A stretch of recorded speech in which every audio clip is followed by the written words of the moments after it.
Mesdames, Messieurs, on vous avait déjà dit que la chute d'un dictateur apporte toujours le chaos à leur peuple. Oui, dans 97% des cas, la chute d'un dictateur apporte toujours le chaos à son peuple.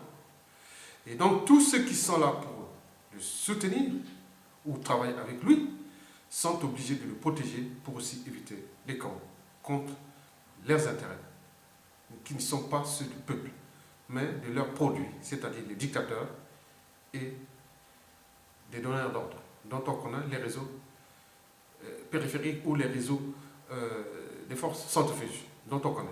Bon. Je vous parlais que l'Internet vient d'être coupé au Congo. Bon.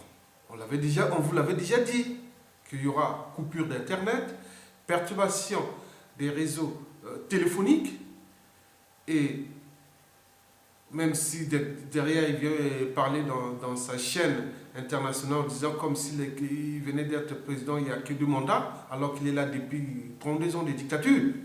Bon, il y a un problème. Il y a une omerta.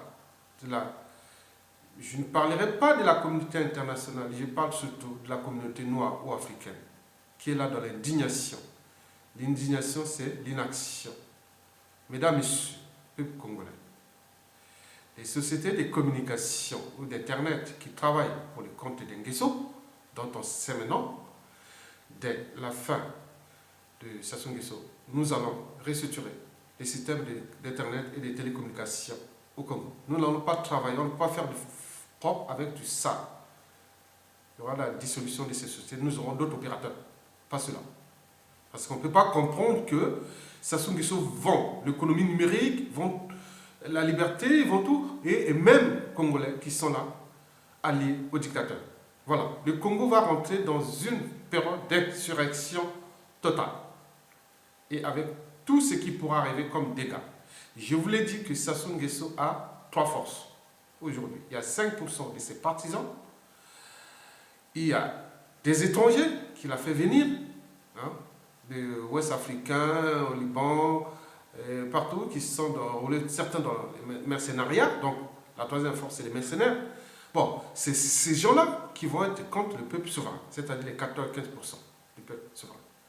Donc, restons mobilisés, la victoire est proche. Les services travaillent. On ne va pas se laisser faire cette fois-ci. Sinon, si on laisse faire, ça se va massacrer un à un. En commençant d'abord par les opposants. Parce qu'il n'y a pas de capacité morale et intellectuelle pour pouvoir s'adapter au changement. Lui, c'est la violence et la mort des autres, et le goût et le son des autres. Et là, l'Internet, il n'y a plus d'Internet au Congo. Donc le Congo vient de rentrer, vient de repartir dans les ténèbres, au Moyen-Âge, au XXIe siècle. Bon, aux yeux de tous, soi-disant, nos partenaires européens, américains, français, africains, autres, là.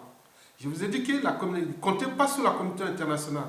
Il y a des communiqués internationaux que la communauté des intérêts. Et demain, nous serons aussi dans la même dynamique de soutenir que nos intérêts.